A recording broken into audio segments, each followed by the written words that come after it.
by vandag se episode van Leeflig. Hierdie is 'n reeks waarin ons kyk na redes waarom jong mense die kerk verlaat. Ek, Janine Mevelou-Manders, is jou aanbieder en vandag gaan ons bietjie dieper kyk na die wêreld waarin die sogenaamde mosaïekgenerasie, jong volwassenes tussen 18 en 29 hulle self bevind. Hulle het omtrent baie name, nê? Laasweek het ons ook genoem dat hulle ook bekend staan as die Gen Z of die iGen generasie. Geen wonder, ek voel partykeer so verlore om hulle te verstaan nie. Hulle is beslis kompleks en baie interessant. In die vorige episode het ons gesien dat daar verskillende tipes jong mense is wat die kerk verlaat. Die sogenaamde nomades, die prodigals en die ballinge. Maar om werklik te verstaan hoekom hulle sê, "You lost me", moet ons eers kyk na die kultuur wat hulle gevorm het. David Kinnaman se navorsing wys dat hierdie generasie nie net 'n bietjie anders is nie, maar heeltemal anders as enige generasie voor hulle. Daar is 3 groot dryfvere wat hierdie nuwe realiteit bepaal, naamlik toegang, vervreemding en autoriteit. Eerstens is daar toegang. Hulle is die eerste generasie wat van kleins af met 'n foon in die hand groot geword het. Ek wil amper sê gebore is. Vir hulle is die digitale wêreld is nie net 'n hulpmiddel soos vir ons nie, maar dis die natuurlike ruimte waarin hulle leef. Hulle interpreteer die wêreld en geloof deur skerms. Hulle het onbeperkte toegang tot inligting, ander wêreldbeskouings en ongelukkig ook dinge soos pornografie, wat dikwels 'n portaal word na 'n dubbele lewe en geloof aan die kantlyn. Geloof is nie sentraal nie, maar word net af en toe geraak. Tweedens is daar vervreemding. Daar is 'n massiewe verskywing in die gesinslewe. Vandag se kinders is 8 keer meer geneig om gebore te word in huishoudings waar ouers nie getroud is nie. Boonop neem die pad na volwassenheid baie langer. Waar mense in die 1960s teen 30 reeds gevestig was met 'n loopbaan en 'n gesin, is dit vandag slegs die geval vir 'n minderheid. En baie kerke is bloot nie gereed om jong mense te bedien wat hierdie nie tradisionele pad loop nie. Derdens is daar autoriteit. Daar is 'n diep skeptisisme oor instellings. Hulle het gesien hoe tradisionele instellings soos die regering, die ekonomie en selfs die huwelik faal of wankel, wat daartoe gelei het dat hulle nogal sinies is.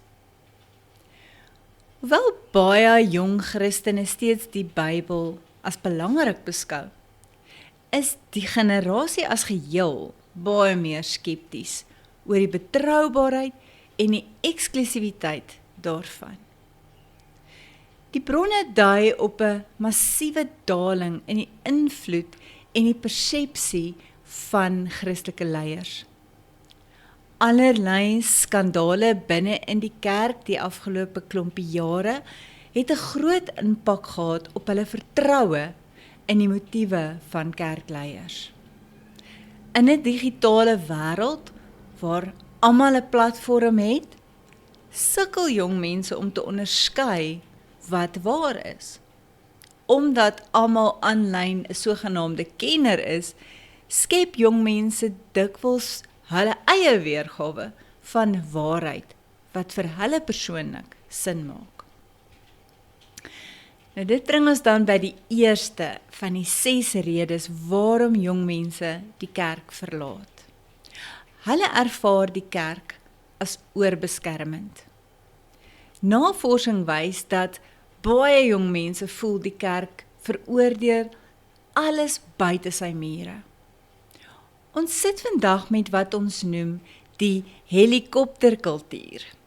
Kieneman beskryf 'n kulturele verskuiwing na helikopterouers, waar ouers en instansies probeer om kinders teen elke denkbare gevaar of mislukking of negatiewe gevolg te beskerm. En iets van hierdie veiligheidsbeginsel word weerspieël in hoe ons kinders van geboorte af in karstoeltjies vasgemaak het.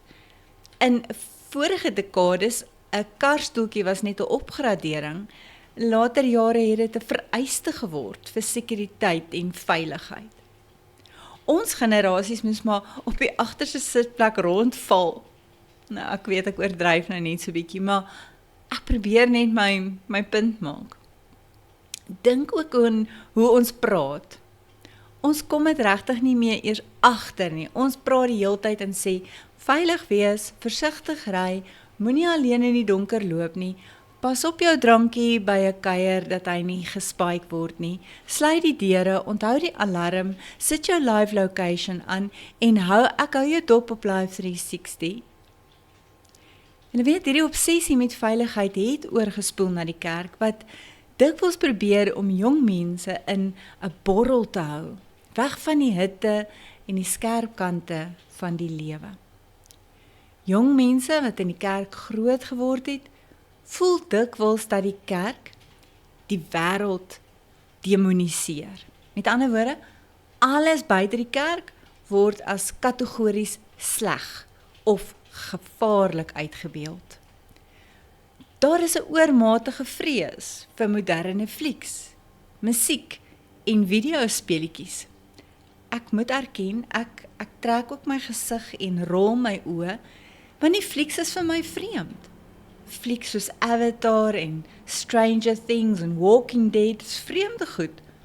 So hulle is seker reg in hulle waarneming. Die kerk dring aan op 'n rigiede verdeling tussen die heilige, daai kerkaktiwiteite, en die sekulêre, die res van die wêreld. Terwyl jong mense die lewe as 'n geïntegreerde geheel sien. In 'n wêreld wat ingewikkeld is, voel jong mense dat die kerk te dikwels eenvoudige swart en wit antwoorde gee, wat nie die realiteit weerspieël nie. Nou kom ons kyk na wat is van hierdie risiko's van oorbeskerming. Kieneman waarsku dat hierdie benadering juis die teenoorgestelde uitwerking het as wat ons eintlik bedoel het.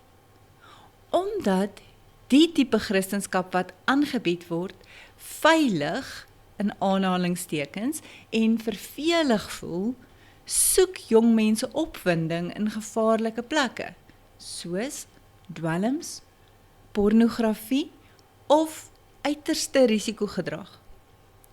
Jong mense word nie voorberei vir die risiko's van die volwasse lewe nie.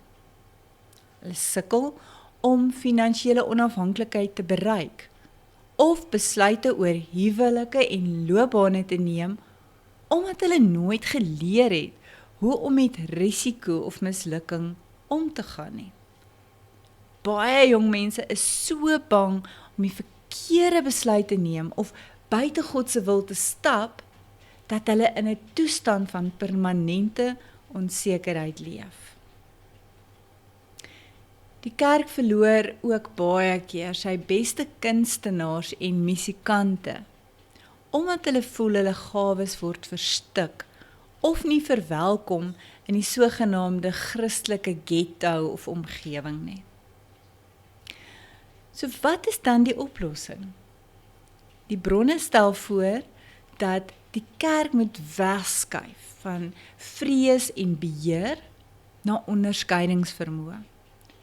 In plaas daarvan om die wêreld te vermy, moet die kerk jong mense leer om die Bybel en die wêreld soos die internet en media, om dit saam te lees en dit krities te evalueer.